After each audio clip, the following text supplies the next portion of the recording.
ಬಿಜೆಪಿಯಲ್ಲಿ ಯಾರಾದರೂ ಕರ್ನಾಟಕದಲ್ಲಿರೋರು ಒಬ್ಬ ವಿದ್ಯಾವಂತನ ತೋರಿಸ್ರಿ. ಎಲ್ಲ SSLC 3ನೇ ಕ್ಲಾಸು 2ನೇ ಕ್ಲಾಸು ಓದ್ದವ್ರು. ಸಿದ್ದರಾಮಯ್ಯ 40 ವರ್ಷ ಇತಿಹಾಸದಲ್ಲಿ ಯಾವುದೋ ಒಂದು ಕಪ್ಪು ಚುಕ್ಕೆ ತಗೊಂಡಿರಲಿಲ್ಲ. ಈ ಕುಮಾರಸ್ವಾಮಿ ಬಿಟ್ಟಿದ್ದ ಬಾಣ. ಕುಮಾರಸ್ವಾಮಿ ಕೆಲಸ ಏನು ಗೊತ್ತಾ, ಈ ದೇವೇಗೌಡರು ಫ್ಯಾಮಿಲಿ ಕಿತಾಪತಿ. ಇಡೀ ಕರ್ನಾಟಕದಲ್ಲಿ ಹೈಯೆಸ್ಟ್ ಹಣ ಆಸ್ತಿ ಇರೋದು ದೇವೇಗೌಡನ ಫ್ಯಾಮಿಲಿ. ಅದಕ್ಕೆ ಅವ್ರು ಹೋಗಿ ಎಲ್ಲ ನಮ್ಮ ಇಡಿ ರೈಡ್ ಮಾಡ್ತಾರೆ ಅಂತ ಭಯ ಪಟ್ಕೊಂಡು ಹೋಗಿ ಮೋದಿ ಕೈಕಾಲು ಹಿಡ್ಕೊಂಡು ಮೋದಿ ಜೊತೆಗೆ ಸೇರ್ಕೊಂಡವ್ರು. ಈ ಬಿಜೆಪಿ ಬಂದ ಮೇಲೆ ಕಿತಾಪತಿ ರಾಜಕಾರಣಕ್ಕೆ ಹೆಸರಾಗಿದೆ. ಬಿಜೆಪಿ ಅಂದ್ರೆ ಏನು? ದುಡ್ಡು ಹೊಡೆಯೋದು ಅಂತ. ಮೋದಿಯವರು ಇವತ್ತು ಕರ್ನಾಟಕ ಸರ್ಕಾರದ್ದು GST ಹಣ 75,000 ಕೋಟಿ ಕೊಡ್ಬೇಕ್ರಿ. 75,000 ಕೋಟಿ. ಅದನ್ನ ತರೋದಕ್ಕೆ ಬಿಜೆಪಿ MP ಗಳಿಗೆ ಯೋಗ್ಯತೆ ಇಲ್ಲ. ಇನ್ನು 20 ವರ್ಷ ಈ ಬಿಜೆಪಿಯವ್ರು ತಿಪ್ಪರ್ ಲಾಗ ಹಾಕಿದ್ರು ಏನು ಅಧಿಕಾರಕ್ಕೆ ಕರ್ನಾಟಕದಲ್ಲಿ ಬರಕ್ ಆಗಲ್ಲ. ಸರ್, ಕಾಂಗ್ರೆಸ್ ಪಕ್ಷ ಕೆಡುವುದಕ್ಕೋಸ್ಕರ ಬಿಜೆಪಿ ಅವರು ಪ್ರಯತ್ನ ಪಡ್ತಿದ್ದಾರೆ. ಅದನ್ನ ಅವ್ರ ಕೈಲಿ ಆಗದೆ ಇದ್ದಾಗ ಸುಳ್ಳು ಕೇಸ್ ಹಾಕಿ ನನಗೆ ಕಿರುಕುಳ ಕೊಡ್ತಾ ಇದ್ದಾರೆ ಅಂತ CM ಸಿದ್ದರಾಮಯ್ಯನವರು ಹೇಳಿದ್ದಾರೆ. ಇದ್ರ ಬಗ್ಗೆ ನೀವೇನು ಹೇಳ್ತೀರಾ? ಸಿದ್ದರಾಮಯ್ಯ ನಮ್ಮ ರಾಜ್ಯದ ಮುಖ್ಯಮಂತ್ರಿ. ಏನೋ ಅವರಿಗೆ ಬಂದಿರ್ಬೋದು ನ್ಯೂಸು, ಹೇಳೋಕ್ಕಾಗೋದಿಲ್ಲ. ಈ ಬಿಜೆಪಿಯವ್ರ ಕಿತಾಪತಿನೇ ಅದು. ಒಂದು ಸಾರಿ 17 ಜನರನ್ನ ದುಡ್ಡು ಕಾಸು ಎಲ್ಲ ಕೊಟ್ಟು ಎತ್ತಾಕೊಂಡು ಇಡಿ ಪಾಡಿಗೆ ಹೆದರಿಸಿ ಕರ್ಕೊಂಡೋಗಿ ಸರ್ಕಾರ ಮಾಡಿದ್ರು. ಅದೇ ಥರ ಮಾಡ್ಬೋದು, ಆದರೆ ಏನೂ ಆಗಲ್ಲ. ನನ್ನ ಅಭಿಪ್ರಾಯದಲ್ಲಿ ಇಂಥ ಮೋದಿ, ಇಂಥ ಬಿ ಜೆ ಪಿಯಲ್ಲಿ ಯಾರಾದರೂ ಕರ್ನಾಟಕದಲ್ಲಿರೋರು ಒಬ್ಬ ವಿದ್ಯಾವಂತನ ತೋರಿಸ್ರಿ. ಎಲ್ಲ SSLC 3ನೇ ಕ್ಲಾಸು 2ನೇ ಕ್ಲಾಸು ಓದ್ದವ್ರು. ಅವರಿಂದ ಏನು ನ್ಯಾಯ ಪೈಸ ಆಗಲ್ಲ. ಇವಾಗೇನೆಂದರೆ ಬಡವರಿಗೆ, ಮಧ್ಯಮ ವರ್ಗದವರಿಗೆ ಕಾಂಗ್ರೆಸ್ಸಿಂದ ಚೆನ್ನಾಗಿ ಹೆಲ್ಪ್ ಆಗಿದೆ. ಹಾಗೆ ಸಿದ್ದರಾಮಯ್ಯವರು ಮತ್ತು DK ಶಿವಕುಮಾರ್ ಉಪಮುಖ್ಯಮಂತ್ರಿ ಒಳ್ಳೆ ಕೆಲಸಗಳು ಮಾಡ್ತಾ ಇದ್ದಾರೆ. ಡಾಕ್ಟರ್ ಪರಮೇಶ್ವರ್ ಅವರು, ಆಮೇಲೆ ರಾಮಲಿಂಗಾರೆಡ್ಡಿಯವರು ಅವ್ರಿಗೆ ಕೊಟ್ಟಿರುವಂಥ ಇದನ್ನು ಅಧಿಕಾರ ಕೊಟ್ಟಿರುವಂಥ ಮಂತ್ರಿ ಭಾಳ ಚೆನ್ನಾಗಿ ಕೆಲಸ ಮಾಡ್ತಾ ಇದ್ದಾರೆ. ಇವ್ರದ್ದೇನಾಗ್ಬಿಟ್ಟಿದೆ ಇವತ್ತು BJP-ಅವರಿಗೆ, ಇನ್ನು ನಾವು 20 ವರ್ಷ ಬರೋದಿಲ್ಲ ಇವರು ಸರಿಯಾಗಿ ಕೆಲಸ ಮಾಡಿಕೊಂಡು ಹೋದರೆ ಅಂತ ಏನೋ ಕಿತಾಪತಿ ಮಾಡ್ತಾರೆ. ಅದೆಲ್ಲ ಸಾಧ್ಯ ಇಲ್ಲ. ಏನೋ ಮುಖ್ಯಮಂತ್ರಿ ಅವರಿಗೆ ಡೌಟ್ ಬಂದಿರ್ಬೋದು, ಅದಕ್ಕೋಸ್ಕರ ಹೇಳಿದ್ದಾರೆ ಅಷ್ಟೇ, ಬೇರೆ ಏನಿಲ್ಲ. ಇವಾಗ ಅವರು ಹೇಳ್ತಿದಾರಲ್ವ, ಅಂದ್ರೆ ಸಿದ್ದರಾಮಯ್ಯನವರು ಹೇಳ್ತಾ ಇದ್ದಾರೆ ಸುಳ್ಳು ಕೇಸ್ ಹಾಕಿದ್ದಾರೆ ಅಂತ ಹೇಳ್ತಾ ಇದ್ದಾರೆ. ಹೌದಾ? ನಿಮ್ಗೆ ಅನ್ಸುತ್ತೆ ಹೌದು ಸುಳ್ಳು ಕೇಸ್ ಹಾಕಿದ್ದಾರೆ ಅಂದ್ರೆ ಸಿದ್ದರಾಮಯ್ಯನವ್ರದ್ದು ಏನು ತಪ್ಪಿಲ್ಲ ಅಂತ? 100ಕ್ಕೆ 100. ಸಿದ್ದರಾಮಯ್ಯ 40 ವರ್ಷ ಇತಿಹಾಸದಲ್ಲಿ ಯಾವುದೋ ಒಂದು ಕಪ್ಪು ಚುಕ್ಕೆ ತಗೊಂಡಿರಲಿಲ್ಲ. ಈ ಕುಮಾರಸ್ವಾಮಿ ಬಿಟ್ಟಿದ್ದ ಬಾಣ. ಕುಮಾರಸ್ವಾಮಿ ಕೆಲಸ ಏನು ಗೊತ್ತಾ, ಈ ದೇವೇಗೌಡರು ಫ್ಯಾಮಿಲಿ ಕಿತಾಪತಿ. ಒಂದಷ್ಟು ದಿನ DK ಶಿವಕುಮಾರ್ ಮೇಲೆ ಕುಣಿದು ಬಿಟ್ರು.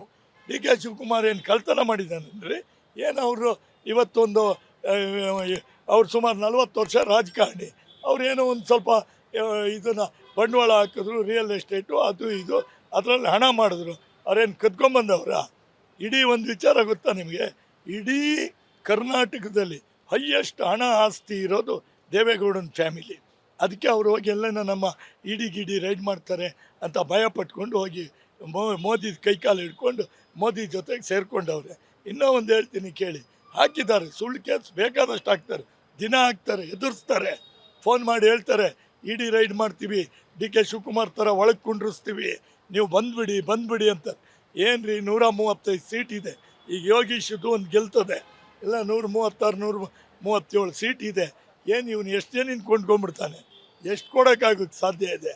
BJP-ಯವರು ಹಗಲುಗನ್ಸು ಕಾಣ್ತಾ ಇದ್ದಾರೆ. ಇನ್ನೊಂದು 20 ವರ್ಷ ಇಲ್ಲಿ ಬರೋದಿಲ್ಲ. ಯಾಕೆ ಗೊತ್ತಾ, ಮುಂಚೆ BJP ಇದ್ದಾಗ ಬಡವರು ಮಧ್ಯಮ ವರ್ಗದವರು ಮಣ್ಣು ತಿಂತಾಯಿದ್ರು, ಇವಾಗ ಅನ್ನ ತಿಂತಾಯಿದ್ದಾರೆ. ಈ 5 ಗ್ಯಾರಂಟಿ ಕಾರ್ಯಕ್ರಮದಲ್ಲಿ ಮಧ್ಯಮ ವರ್ಗದವರಿಗೆ, ಕೂಲಿ ಮಾಡೋರಿಗೆ ಭಾಳ ಸಹಾಯ ಆಗಿದೆ. ಗೊತ್ತಾಯ್ತಾ? ಶ್ರೀಮಂತರದ್ದು ಏನು ತೊಂದರೆ ಇಲ್ಲ. ಅವ್ರು ದುಡ್ಡು ಇಟ್ಕೊಂಡು ನಾಟಕ ಆಡ್ಕೊಂಡು ದಾನ ಧರ್ಮ ಇಲ್ಲದೆ ಕುಂತಿದ್ದಾರೆ. ಏನೂ ಆಗೋದಿಲ್ಲ ಗೌರ್ಮೆಂಟಿಗೆ. ಅವ್ರಿಗೆ ನ್ಯೂಸ್ ಬಂದಿರ್ಬೋದು, ರಾಜ್ಯದ ಮುಖ್ಯಮಂತ್ರಿ ಅವ್ರು ಹೇಳಿದ್ದಾರೆ. ಅವ್ರು ಹೇಳಿದ್ದೇನು ಸುಳ್ಳಿಲ್ಲ, ಎಲ್ಲ ನಿಜ ಇದೆ ಅನ್ನೋದು ನಮ್ಮ ಅಭಿಪ್ರಾಯ. ಏನು ಹೇಳ್ತೀರಾ ಅಂದ್ರೆ ಇವಾಗ ರಾಜಕೀಯ ನೋಡಿದ್ರೆ ನಿಮ್ಗೆ ಏನು ಅನ್ಸುತ್ತೆ? ರಾಜಕೀಯದ ಬಗ್ಗೆ ಏನು ಹೇಳ್ತೀರಾ ಅಂತ? ರಾಜಕೀಯ ಅಂದರೆ ಈ BJP ಅನ್ನೋ ಪದನೇ ಇರಲಿಲ್ಲ ರೀ. ಈ BJP ಬಂದ ಮೇಲೆ ಕಿತಾಪತಿ ರಾಜಕಾರಣಕ್ಕೆ ಹೆಸರಾಗಿದೆ. BJP ಅಂದರೆ ಏನು? ದುಡ್ಡು ಹೊಡೆಯೋದು ಅಂತ. ಮೋದಿಯವರು ಇವತ್ತು ಕರ್ನಾಟಕ ಸರ್ಕಾರದ್ದು GST ಹಣ 75,000 ಕೋಟಿ ಕೊಡ್ಬೇಕ್ರಿ. 75,000 ಕೋಟಿ ಅದನ್ನು ತರೋದಕ್ಕೆ ಬಿ ಜೆ ಪಿ ಎಂ ಪಿಗಳಿಗೆ ಯೋಗ್ಯತೆ ಇಲ್ಲ. ಕಾಂಗ್ರೆಸ್ನವರು ಪಾಪ ಕೇಳ್ತಾರೆ, ಕೊಡೋದಿಲ್ಲ. ಅದೇ ಮೋದಿ ಅವ್ರಿಗೆ ಯೋಗ್ಯತೆ ಇಲ್ಲ. ಇನ್ನೇನು ಅವ್ರ ಬಗ್ಗೆ ಹೇಳ್ತೀರಿ? ಈಗಿನ ರಾಜಕಾರಣದಲ್ಲಿ ಈ ಬಿ ಜೆ ಪಿ ಬಂದ ಮೇಲೆ ಇಂಥ ತರಲೆ ಕೆಲಸಗಳಾಗಿದ್ದು. ನೋಟ್ ಅಮಾನತ್ ಮಾಡೋದು, ಮೋದಿಯವ್ರದ್ದೆಲ್ಲ ಇದೇನೆ. ಬಡವರು ಮಧ್ಯಮದ ವರ್ಗದವ್ರು ಸತ್ತೋಗಲಿ, ಚೆನ್ನಾಗಿ ಅನುಕೂಲ ಇರೋರು ಬದುಕಲಿ ಅಂತ ಅಷ್ಟೇನೆ. ಈ ರಾಜಕಾರಣಕ್ಕೆ ಏನೂ ಹೇಳೋಕ್ಕಾಗಲ್ಲ. ಯಾಕೆ ಗೊತ್ತಾ? ಇವ್ರಿಗೆ ಬಿ ಜೆ ಪಿಯವರಿಗೆ ಹಠ, ಏನಾದರೂ ಮಾಡಿ ಕರ್ನಾಟಕ ಸರ್ಕಾರ ಉಳಿಸ್ಬಿಡೋಣ ಅಂತ. ಅದು ಅವ್ರ ಅಪ್ಪನಾಣೇನೂ ಆಗೋದಿಲ್ಲ. ನೋಡ್ರಿ, ಒಳ್ಳೆ ಸರ್ಕಾರ ನಡೀತಾ ಇದೆ, ಒಳ್ಳೊಳ್ಳೆ ಕೆಲಸಗಳಾಗ್ತಾ ಇದೆ, ಚೆನ್ನಾಗಿದೆ. ಸುಮ್ಮನೆ ಹಗರಣ ಮಾಡ್ತಾರೆ, ಆರೋಪ ಮಾಡ್ತಾರೆ, ಅದಕ್ಕೇನು ಹೆದರಬೇಕಾಗಿಲ್ಲ. ಎಲ್ಲ ವಿದ್ಯಾವಂತರು, ಸಿದ್ದರಾಮಯ್ಯನು ಲಾಯರು, ಇವರು ಈ ಕಡೆ ಎಲ್ಲ ಓದಿರೋರು. ಡಿ ಕೆ ಶಿವಕುಮಾರು ಒಳ್ಳೆ ಇಂಗ್ಲೀಷು ಒಳ್ಳೆ ಓದಿದ್ದಾರೆ. ಪರಮೇಶ್ವರು ಇಟಲಿಲಿ ಓದಿರೋದು. ರಾಮಲಿಂಗಾರೆಡ್ಡಿ ಅವರು, ಆಮೇಲೆ ಎಲ್ಲ ಪೂರ ಕೃಷ್ಣ ಬೈರೇಗೌಡ ಇಟಲಿ ಜರ್ಮನಲ್ಲಿ ಓದಿದ್ದು. ಆಮೇಲೆ ಇವರು ಯಾರು ದಿನೇಶ್ ಗುಂಡೂರಾವ್ ಎಲ್ಲ ಓದಿರೋದು. ವಿದ್ಯಾವಂತರದ್ದೇ ಒಂದು ಒಳ್ಳೆ ಪಂಗಡ ಇದೆ, ಒಳ್ಳೆ ಆಡಳಿತ ನಡೆಸ್ತಾರೆ. ಇನ್ನು 20 ವರ್ಷ ಈ ಬಿ ಜೆ ಪಿಯವ್ರು ತಿಪ್ಪರ್ಲಾಗ ಹಾಕಿದ್ರು ಏನು ಅಧಿಕಾರಕ್ಕೆ ಕರ್ನಾಟಕದಲ್ಲಿ ಬರೋಕ್ಕಾಗಲ್ಲ ಅನ್ನೋದು ನಮ್ಮ ಅಭಿಪ್ರಾಯ. ನಿಜ ಹೇಳ್ತೀನಿ, ಅವ್ರು ಏನೇ ಸುಳ್ಳು ಹಾಕಿಸಿದ್ರು, ಏನು ಹಾಕಿಸಿದ್ರು, ಸ್ವಲ್ಪ ಜನಗಳನ್ನು ಹ್ಯಾಮರ್ಸಕ್ಕೆ ನೋಡ್ತಾರೆ ಅಷ್ಟೇ. ಏನೋ 14 ಸೈಟು ಸಿದ್ದರಾಮಯ್ಯ ತೊಗೊಂಡು. ಏನು ರೀ, ಸಿದ್ದರಾಮಯ್ಯ 2ನೇ ಬಾರಿ ಮುಖ್ಯಮಂತ್ರಿ, ಅವ್ರಿಗೇನು ಈ ಸೈಟ್ಗಳು ಬಿಡಿ ಎತ್ತೋಳು. ಒಬ್ಬ ವ್ಯಕ್ತಿಗೆ, ಒಬ್ಬ ಚೀಫ್ ಮಿನಿಸ್ಟ್ರಿಗೆ IT BT ಎಲ್ಲ ಬಂದಮೇಲೆ ಬೇಕಾದಷ್ಟು ಹಂಗೆ ಆದಾಯ ಬರುತ್ತೆ, ಏನು ತೊಂದರೆ ಇಲ್ಲ. ಅವರೆಲ್ಲ ಏನು ಕಳ್ತನ ಮಾಡಬೇಕು, ಸೈಟ್ ತೊಗೊಳ್ಬೇಕು ಅನ್ನೋದೆಲ್ಲ ಇಲ್ಲ. ಗೊತ್ತಾಯ್ತಾ? ನಮ್ಮ ಅಭಿಪ್ರಾಯದಲ್ಲಿ ಏನು ತೊಂದರೆ ಆಗಲ್ಲ ಕಾಂಗ್ರೆಸ್ಸಿಗೆ. ಚೆನ್ನಾಗಿ ಸರ್ಕಾರ ನಡೀತಾ ಇದೆ. ಯೋಗೀಶ್ ಅವರು ಗೆಲ್ತಾರೆ 23, ಒಳ್ಳೆ ರಿಸಲ್ಟ್ ಕೊಡ್ತಾರೆ. ಜನಗಳು, ಕರ್ನಾಟಕ ಜನ ಕಾಂಗ್ರೆಸ್ಸಿಗೆ ಆಶೀರ್ವಾದ ಮಾಡ್ತಾರೆ, ಮುಂದೂ ಮಾಡ್ತಾರೆ, ಹಿಂದೂ ಮಾಡ್ತಾರೆ, ಇನ್ನು ಮುಂದೆನೂ ಒಳ್ಳೊಳ್ಳೆ ಕೆಲಸಗಳು ಮಾಡ್ತಾರೆ. ಗುಡಿಸಿ ಗುಂಡಾಂತರ ಮಾಡಿಕೊಂಡು ಹೋಗಿದ್ರು ಬಿ ಜೆ ಪಿಯವರು. ₹1 ದುಡ್ಡು ಇರಲಿಲ್ಲ. ಇಲ್ಲಿ ಸಂಗ್ರಹಣೆ ಮಾಡಿ ಈ ಭಾಗ್ಯಗಳು ಕೊಟ್ಟು ಇದನ್ನು ಜನಗಳಿಗೆ, ಪಬ್ಲಿಕ್ಕಿಗೆ ಸಹಾಯ ಮಾಡಬೇಕಂದ್ರೆ ಅಷ್ಟು ಸುಲಭ ಅಲ್ಲ ಸರ್ಕಾರ ನಡೆಸೋದು. ಭಾರಿ ಚೆನ್ನಾಗಿದೆ. ಕಾಂಗ್ರೆಸ್ ಏನೂ ಆಗೋದಿಲ್ಲ. ಆದ್ರೂ ಅವ್ರಿಗೆ ಇಂಟೆಲಿಜೆನ್ಸಿ ಪ್ರಕಾರ ಗೊತ್ತಿರ್ತದೆ, 50 ಜನ ಹೇಳ್ಕೊಳ್ಳೋದು, 30 ಜನ ಹೇಳ್ಕೊಳ್ಳೋದು. ಇದನ್ನು ಏನೋ ಆಪರೇಷನ್ ಕಮಲ ಹುಟ್ಟಿದ್ದೆ ಬಿ ಜೆ ಪಿಯವರಿಂದ.